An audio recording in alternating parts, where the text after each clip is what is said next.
राधे राधे, जय श्री कृष्णा। प्यारे दोस्तों, धार्मिक कथाएं चैनल में आपका हार्दिक स्वागत है। दोस्तों, आज मैं अपनी वीडियो में पुरुषोत्तम मास महात्म के 10वें अध्याय का पाठ श्रवण कराने जा रही हूँ। दोस्तों, यदि आपने यूट्यूब चैनल धार्मिक कथाएं लाइक और सब्सक्राइब नहीं किया तो ज़रूर करें। बेल आइकन दबाना ना भूलें ताकि आने वाली सभी वीडियोज की जानकारी आपको सबसे पहले हो सके। वीडियो को पूरी सुनने के बाद कमेंट बॉक्स में जय विष्णु भगवान की लिखना ना भूलें। दोस्तों, पुरुषोत्तम मास महात्म का पाठ सुनना फलदायक होने के साथ साथ मुक्तिदायक भी है। पूरे विश्वास निष्ठा के साथ एकाग्रचित्त होकर पुरुषोत्तम मास का महात्म सुने। मैं कामना करती हूँ कि विष्णु भगवान का आशीर्वाद आप सब पर बना रहे, आपका घर और आंगन खुशियों से भरा रहे। श्री हरि जी को दिक् मास बहुत ही प्रिय है।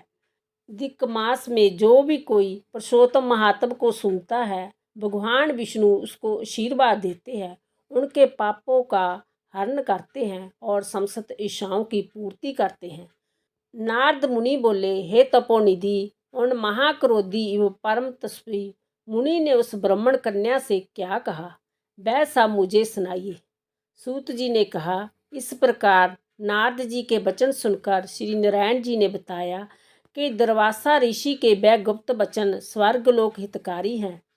श्री नारायण जी ने वह वचन नारद जी को सुनाते हुए कहा कि कृपालु मेधावी ऋषि ने ब्राह्मण पुत्री के दुख निवार्थ जो कहा वह इस प्रकार है। दुर्वासा ने कहा, हे सुंदरी, बहुत गुप्त बात कहता हूँ।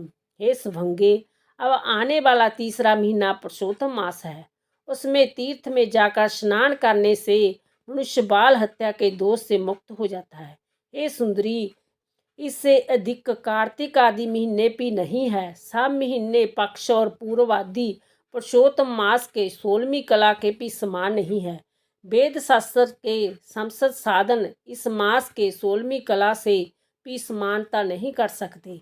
गंगा के 12,000 वर्ष तथा गोदावरी के एक समय के स्नान तथा सिंह के बृहस्पति में एक बार स्नान करने से जो फल प्राप्त होता है, वही फल, हे सुंदरी, किसी भी स्थान पर एक बार स्नान करने से इस मास में प्राप्त हो जाता है। इसमें दान, तप, जप आदि करने से मनोकामना पूर्ण होती है। इसलिए श्री कृष्ण के प्रिय इस मास को तुम भी सेवन करके मनोकामना पूर्ण करो। मैं भी इसे पुरुषोत्तम मानकर सेवन करता हूँ। हे सवंगे, इसलिए तुम भी इसका सेवन करो।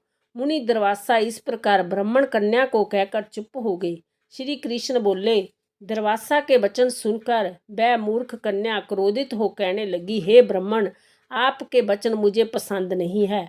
माघ, कार्तिक एवं विशाख आदि मास सेवन करने पर क्या इससे कम फल देने वाले हैं? शिव, पृथ्वी, सूर्य, अंबिका एवं गणपति की सेवा पूजा क्या उससे कम फलीभूत है?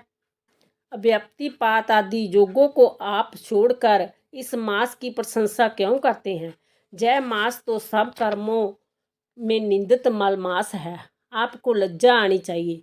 सूर्य की संक्रांति इसमें होने से इसे श्राप श्रेष्ठ कैसे कह सकते हैं? मैं जानती हूँ कि सब दुखहारी निस्संदेह श्री हरि है। ब्राह्मण पुत्री के वचन सुनकर दुर्वासा की आंखें क्रोध से लाल होगी, किंतु मित्र कन्या होने के कारण फिर उसे श्राप नहीं दिया।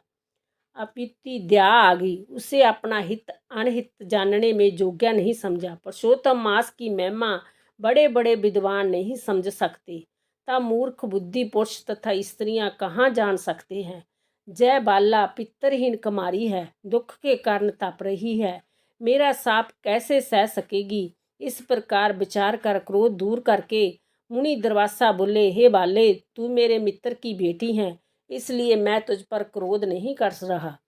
तुम जैसा चाहो वैसा करो और मैं जो तुम्हारा भविष्य कहता हूँ वह सुनो। तुमने पुरुषोत्तम मास का निरादर किया है, उसका दंड इस जन्म में अथवा दूसरे जन्म में अवश्य प्राप्त होगा।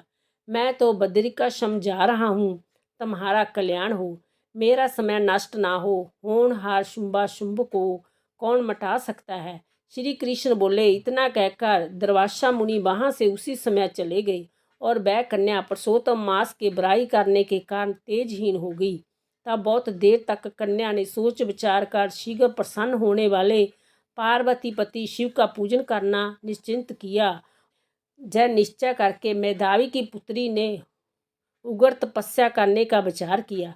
सूत जी बोले, इस तरह उसने महामुनि के वचन का निरादर किया और बहुत फल देने वाले लक्ष्मीपति व सवित्री ब्रह्मा का पूजन त्याग कर केवल पार्वती पति शंकर की आराधना मन में निश्चय कर करने लगी।